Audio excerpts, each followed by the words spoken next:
Ok, salut, c'est Etche, j'espère que tout le monde va bien. Aujourd'hui, dans cette vidéo, nous allons parler du poids, du poids du corps, du transfert de poids, d'un peu de tout. En gros, on va répondre à la question d'un abonné qui me dit que quand il frappe, souvent, il est déséquilibré vers l'avant. Alors, on va parler de tout ça, voir comment ne pas faire cette erreur.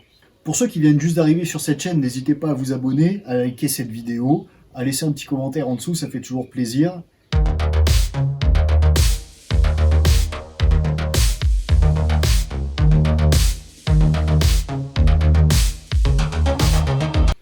Alors, comment et pourquoi ne pas être déséquilibré en boxe? Il faut voir votre corps comme une balance.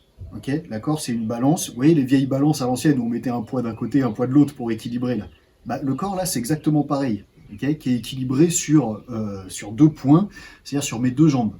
Sauf qu'en boxe, je ne vais pas boxer comme ça. Du coup, il va falloir que mon point d'équilibre, je le trouve tout en étant en garde. Ok. Donc en étant en garde, mon point d'équilibre, pour le trouver, vous testerez, je dois ressentir aucun poids différent sur une de mes jambes. D'accord? Là, je suis pile au centre, colonne vertébrale droite, ça c'est très important, je garde la colonne vertébrale droite même quand je vais frapper. Et là, ici, voilà, ici je sens aucun poids différent sur une de mes jambes. D'accord? Ensuite, vous testez, vous verrez, j'ai juste à faire ça. Là, j'ai bougé de quelques millimètres, hein. Mais là, je sais que j'ai mon poids sur ma jambe avant. Ok, là, hop, top, je sens, j'ai mon poids sur la jambe arrière. Comment je sens ça? Faites-le, mettez-vous comme ça, testez. Vous avancez petit à petit ici au niveau de votre bassin. Ok, c'est votre bassin qui est le centre de gravité là. Vous avancez légèrement votre bassin et à un moment vous allez sentir votre cuisse avant qui va se contracter. Et là, c'est hop, le poids, il est sur votre jambe avant.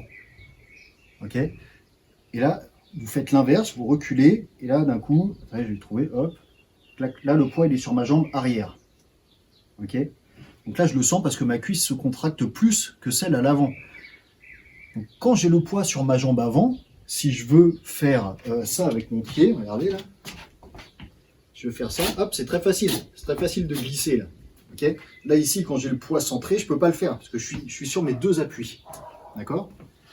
Donc c'est là que ça va se jouer, c'est-à-dire que si vous frappez en ayant votre poids sur votre jambe avant, il y a moyen que votre pied à l'arrière rip et glisse. Et que dès qu'il y a un appui qui se lève, vous n'avez plus aucune puissance et vous êtes déséquilibré. Donc c'est une des grosses erreurs. Donc ce qu'il ne faut pas faire comme erreur pour ne pas être déséquilibré, ça va être de pencher son corps vers l'avant et de mettre son poids sur la jambe avant. Pourquoi je fais la différence entre les deux? Parce que c'est possible pour frapper de pencher son corps en avant. Il faut éviter de le faire pour une raison, je vais vous montrer. Ok, ça marche puisque le mec là je le touche, mais il faut éviter de le faire. Pourquoi? Parce que tant que je reste ici en garde, je suis dans ma protection maximale, c'est à dire que là j'ai ma garde en place, j'ai les épaules qui protègent les côtés du menton, j'ai le menton rentré à l'intérieur ici, hop, rentré là, clac, et là du coup je suis immunisé contre les uppercuts ici. Alors qu'à chaque fois que je vais venir chercher un coup loin, que je vais venir m'exposer, je m'expose à ce gros danger qui sont les uppercuts. Donc là, on regarde, imaginons que j'ai pas de garde. Si j'enlève ma colonne vertébrale droite, c'est comme si je faisais ça. Hein, sans garde, sans frapper, jamais de notre vie on ferait ça, quoi. Donc c'est possible de le faire, mais il faut savoir quand le faire. Il faut être serein, c'est-à-dire surtout, hop, je peux venir boxer. Là, en étant loin, je peux très bien garder la colonne vertébrale droite. Hein. Regardez là. Ok, là j'ai ma colonne vertébrale qui est restée droite. Maintenant, c'est possible de venir chercher en se penchant vers l'avant. Là, le boxer, hop, toujours masqué, en plus masqué un peu par des jabs. Ok. Là, vous voyez, je l'ai fait, je me suis penché, je me suis exposé. Je pourrais très bien me prendre un compte en uppercut. Après, c'est à vous d'estimer, est-ce que ça vaut le coup, est-ce que je dois le faire, est-ce que je peux le faire, voilà. Tout ça, c'est dans le round avec qui vous avez en face, tout ça, c'est à vous de voir. Moi, ce que je vous dis là, c'est qu'il faut éviter de le faire, donc garder au maximum la colonne vertébrale droite. Avec le centre de gravité, comme on disait tout à l'heure, qui est au centre, donc ni plus sur une jambe, ni plus sur l'autre. Et c'est là que vous vous épuiserez le moins. Ok? Donc toujours bouger là.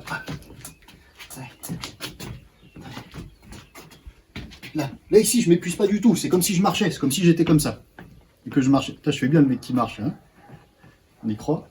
C'est comme si je faisais ça. Donc ça, c'est ce qu'on fait tous les jours, on est habitué. Donc il faut rester comme ça en boxe, centre de gravité, hop, ici, colonne vertébrale droite, boum, et là je me déplace. Et ça, je peux le faire longtemps, longtemps, longtemps. Ok? Ce qu'il faut surtout éviter de faire maintenant, c'est de venir chercher vers l'avant et en plus de mettre tout son poids sur la jambe avant. Parce que si je rate mon coup, c'est là que c'est foutu. C'est-à-dire venir chercher une frappe loin en faisant ça et là, je rate. Et ben voilà ce qui se passe. Déséquilibré vers l'avant et là c'est foutu. Donc voilà, pour ne pas être déséquilibré vers l'avant, vous allez vous appuyer sur la pointe de pied de votre pied arrière. Okay, votre pied arrière, oui, il va s'appuyer au sol, il reste ancré au sol, il va pivoter là sur les frappes. Okay, mais ma colonne vertébrale reste droite, ce qui fait que le centre de gravité reste au centre. Okay, et le transfert de poids va se faire pas au niveau de mes appuis, mais au niveau de mon bassin. Okay, c'est ça qui va me donner la puissance. C'est pas mon corps qui va se lancer vers l'avant, c'est pas ma jambe qui va se lever, je dois pas faire une chute pour faire mal au mec. Vous voyez, je dois pas sauter pour hop faire mal au mec. C'est pas ce poids-là qu'on parle. Quand on parle de poids de corps, on va parler du poids des hanches qui vont venir. C'est-à-dire que là, ça va être cette hanche qui va emmener tout le poids de mon corps avec elle. Donc, quand vous voulez travailler votre poids de corps, ne travaillez surtout pas en vous penchant vers l'avant. Okay, en vous penchant vers l'avant, ça va vous faire des mouvements de jambes. Travaillez uniquement vos hanches qui sont là. Vous voyez là, ça c'est poids de corps là, une hanche qui part comme ça. Là j'aurais pu péter le mur là. Donc là la hanche qui part ici. Ça fait mal. Ok. Différent d'une frappe sans poids de corps, sans la hanche qui part. Et là. Et là poids de corps. Vu la différence? Donc ça marche. Mais mon pied est toujours ancré au sol et je ne suis jamais en déséquilibre. Et même si je rate la cible là, je suis pas en déséquilibre. Je ne suis pas lancé vers l'avant. Je ne peux pas tomber. Donc je reviens vite par un autre coup de hanche arrière. Ok? Vu la différence, là vous pouvez plus être déséquilibré. On va en parler rapidement aussi. C'est possible d'avoir le poids sur la jambe arrière et vous verrez, vous l'aurez souvent. Alors quand est-ce que vous l'aurez? C'est quand vous allez passer dans une phase défensive. Quand je suis là, je prends un peu feu. Là, vous allez certainement reculer votre corps ici parce qu'il y a des frappes qui arrivent. Hop, et là, boum, je me retrouve sur la jambe arrière. Alors, l'avantage, c'est que une fois que je suis sur ma jambe arrière, vous verrez, testez, mettez-vous comme ça. Hop, je mets le poids sur ma jambe arrière, j'ai la cuisse contractée. Et là, regardez ce qu'on peut faire, c'est pousser les pointes de pied ici. Et là, la puissance est décuplée parce qu'on a pris l'appui derrière. Donc pour contrer, ça fait très mal. C'est-à-dire que là, je viens ici, hop, boum, je prends appui derrière et je reviens. Maintenant, l'inconvénient, c'est que comme j'ai le poids sur ma jambe arrière ici, je suis moins efficace en déplacement. Okay, c'est-à-dire que là, je peux moins bien me déplacer que si j'ai mon centre de gravité qui est ici et que je peux hop, tout de suite m'appuyer bien sur ma jambe avant hop, pour décaler, pour partir. Okay, si je suis déjà acculé, poids sur ma jambe arrière, vous regarderez dans d'autres vidéos, ça veut dire que c'est le moment de me barrer. Donc là, je suis acculé dans un coin, poids sur la jambe arrière, hop, ben là, c'est le moment de me barrer, d'accord? Donc de faire un pivot, de faire un débordement, de faire ce que vous voulez, mais de se barrer d'ici. Donc, pour que vous compreniez bien, pour bien résumer cette vidéo, ne frappez jamais en étant déséquilibré. Si vous sentez que dans une de vos frappes, vous êtes déséquilibré, c'est que la frappe n'était pas bonne et qu'il faut reprendre les petites bases depuis le début. Donc ça va aller vite, parce que vous savez déjà frapper. Mais reprenez des petites bases depuis le début. Être déséquilibré sur un jab, c'est pas normal.